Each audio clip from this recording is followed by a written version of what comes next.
दोस्तों, हमारे YouTube channel में आपका स्वागत है। प्लीज वीडियो शुरू होने से पहले हमारे YouTube चैनल को सब्सक्राइब जरूर करें। आइए दोस्तों, वीडियो शुरू करें। श्री कृष्ण के जीवन की कई कथाएं भारतीय धार्मिक ग्रंथों में वर्णित हैं, लेकिन उनके अमीर होने के संदर्भ में कोई विशिष्ट कथा सीधे तौर पर नहीं मिलती। हालांकि उनकी जीवन यात्रा में ऐसी कई घटनाएं हैं जिनसे हम उनके राजसी जीवन और संपन्नता का संकेत पा सकते हैं, विशेषकर द्वारका के राजा बनने के बाद।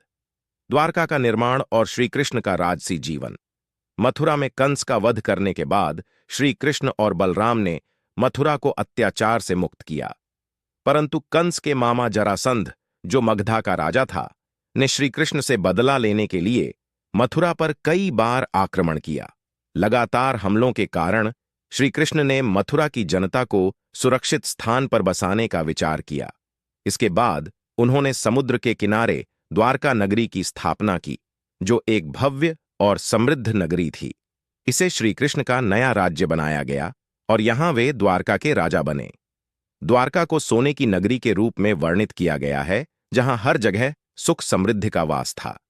श्री कृष्ण ने अपनी जनता को वहां बसाया और उनका शासन अत्यंत सफल और समृद्धिपूर्ण रहा। इसके बाद श्री कृष्ण ने कई राजकीय कर्तव्यों का पालन किया और कई बार युद्धों में विजय प्राप्त की, जिससे उनकी संपत्ति और प्रभाव और भी बढ़ गया। श्री कृष्ण के जीवन का यह भाग दिखाता है कि वे केवल आध्यात्मिक या धार्मिक नेता ही नहीं थे, बल्कि एक कुशल प्रशासक और समृद्ध राजा भी थे।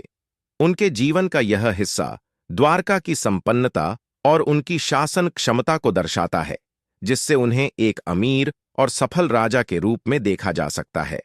कहानी का सार।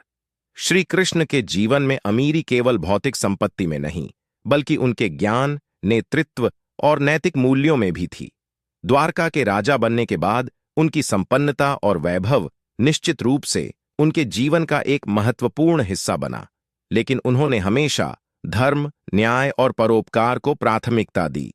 इस प्रकार श्री कृष्ण का जीवन एक ऐसी प्रेरणा है जो हमें दिखाता है कि वास्तविक संपन्नता केवल धन दौलत में नहीं, बल्कि उच्च विचारों और परोपकारी कर्मों में होती है। श्री कृष्ण के जीवन और द्वारका की स्थापना की कहानी से हमें कई महत्वपूर्ण ज्ञान और शिक्षाएं मिलती हैं। 1. धर्म और न्याय का पालन। श्री कृष्ण ने हमेशा धर्म का पालन किया और न्याय के मार्ग पर चले। मथुरा के लोगों की सुरक्षा के लिए उन्होंने युद्धों से बचने के लिए द्वारका की स्थापना की। इससे हमें यह सीखने को मिलता है कि हमें अपनी और दूसरों की भलाई के लिए सही निर्णय लेना चाहिए और जब भी संभव हो, हिंसा से बचना चाहिए। 2. समर्पण और नेतृत्व। श्री कृष्ण ने हमेशा एक अच्छे नेता के रूप में काम किया। उन्होंने अपने राज्य और प्रजा की भलाई के लिए कठिन निर्णय लिए और उन्हें सुरक्षित रखने के लिए द्वारका जैसी नगरी बसाई। यह हमें सिखाता है कि नेतृत्व का सही अर्थ अपने लोगों की देखभाल करना और उनके हित में काम करना है। 3. धन और वैभव का सही उपयोग। द्वारका अत्यंत समृद्ध नगरी थी, पर श्री कृष्ण ने अपने वैभव का उपयोग केवल अपने लिए नहीं, बल्कि अपनी प्रजा की भलाई के लिए किया। इससे हमें यह शिक्षा मिलती है कि हमें अपनी संपत्ति और संसाधनों का उपयोग समाज और दूसरों की भलाई के लिए करना चाहिए। 4. सत्य और नैतिकता। श्री कृष्ण ने जीवन भर सत्य और नैतिकता का पालन किया। चाहे कितनी भी कठिन परिस्थिति क्यों न हो, उन्होंने कभी अपने सिद्धांतों से समझौता नहीं किया। यह हमें सिखाता है कि जीवन में किसी भी स्थिति में नैतिकता और सच्चाई का पालन करना महत्वपूर्ण है। 5. धैर्य और समर्पण।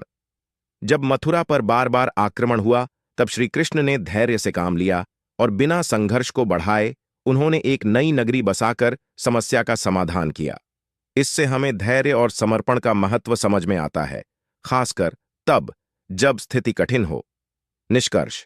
श्री कृष्ण की द्वारका की कहानी हमें यह सिखाती है कि सच्ची अमीरी केवल धन दौलत में नहीं होती, बल्कि धर्म, न्याय, नैतिकता और दूसरों के प्रति सेवा भाव में होती है।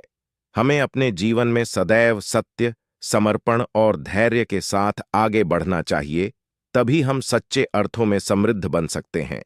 दोस्तों, दूसरा पार्ट देखने के लिए हमारी कहानी अच्छी लगी हो तो चैनल को सब्सक्राइब करके बेल आइकन को जरूर ऑन करें और वीडियो को लाइक करें।